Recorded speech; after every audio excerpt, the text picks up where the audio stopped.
আজকে আমরা বানাবো মুগের ডাল, ভাজা মুগের ডাল কিছু সবজি দিয়ে। এর জন্য আমরা নিয়েছি লাউ, বড় করে টুকরো করা লাউ, পালং শাক, মটরশুঁটি, আদা, ছোট ছোট করে কুচি করা আদা, আর ফোড়নের জন্য নেব আমরা শুকনো লঙ্কা আর জিরে।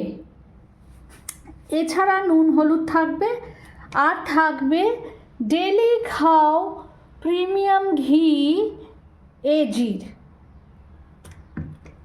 প্রথমে আমরা মুগের ডালটা শুকনো খোলায় একটু লাল লাল করে ভেজে নেব। এইবার আমরা এই ভাজা মুগের ডালটায় জল দিয়ে দিলাম, দিয়ে এর মধ্যে সবজিগুলো দিয়ে দেব। লাউ,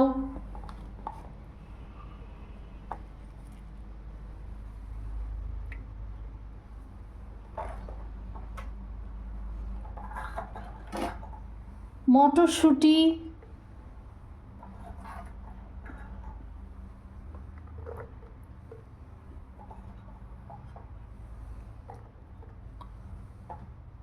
আদা কুচি,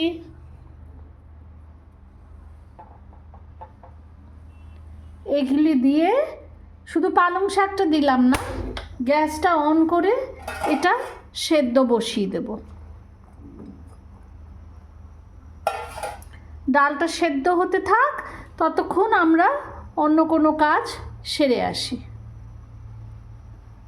ডালটা সেদ্ধ হচ্ছে, প্রায় সেদ্ধ হয়ে গেছে যখন, তখন তাতে দিয়ে দিলাম দুটো চেরা কাঁচা লঙ্কা। লাউটাও প্রায় সেদ্ধর দিকেই, প্রায় সেদ্ধ হয়ে গেছে লাউটা, আর একটু সেদ্ধ হবে। এবার সেদ্ধ হওয়া ডাল, লাউ আর মটরশুঁটি দিয়ে রেখেছিলাম কাঁচা লঙ্কা দেয়া, সেই ডালটা আমরা একটা অন্য বাটিতে ট্রান্সফার করে নিলাম। আমরা কড়াইয়ে এবার দেব বেশ খানিকটা ঘি, 1 চামচ ঘি।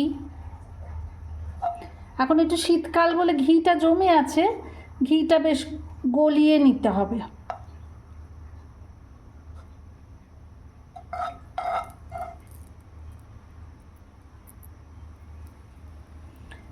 ঘি দিয়ে নিলাম। এইবার এই ঘিয়ে আমরা দেব গোটা জিরে,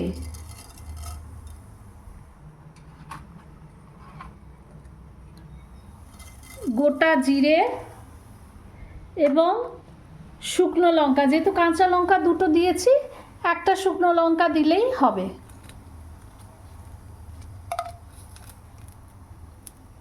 গোটা একটা শুকনো লঙ্কা দিলাম, আর দিলাম গোটা জিরে। এবার এটা একটুখানি পুড়ে গেলে তারপরে আমরা এর মধ্যে দিয়ে দেব পালং শাক। পালং শাকটা দিয়ে একটু নেড়ে চেড়ে নেব।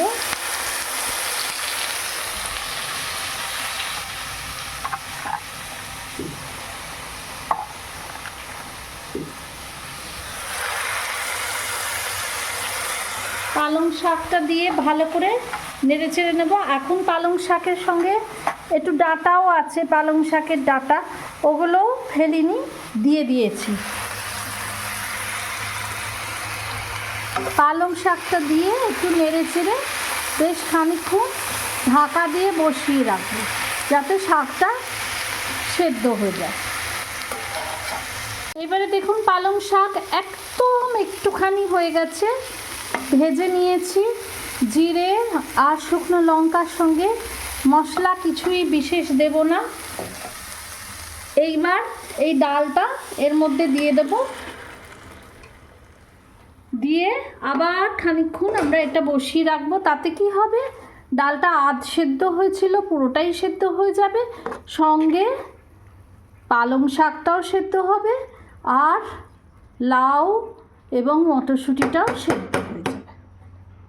এবার এটা আমরা জাস্ট ঢাকা দিয়ে রেখে দেব যতক্ষণ না ডালটা সেদ্ধ হচ্ছে। এবার একটু হলুদ দিয়ে দেব, অল্প হলুদ সেদ্ধ হওয়ার সময় দিয়ে দিলাম, তাহলে এটা ভালোভাবে মিশে যাবে ডালের সঙ্গে।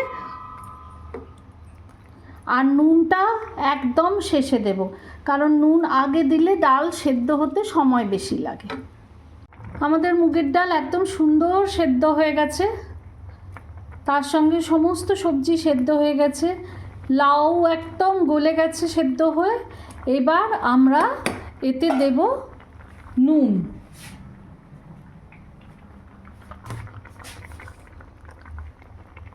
এক চামচ নুন, 1.5 চামচ মতো নুন দিলাম।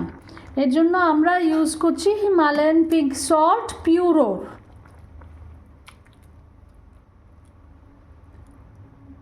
যাদের ইচ্ছা হবে তারা একটুখানি আরও এতে ঘি অ্যাড করতে পারো, তাহলে এর স্বাদ খুব ভালো হবে।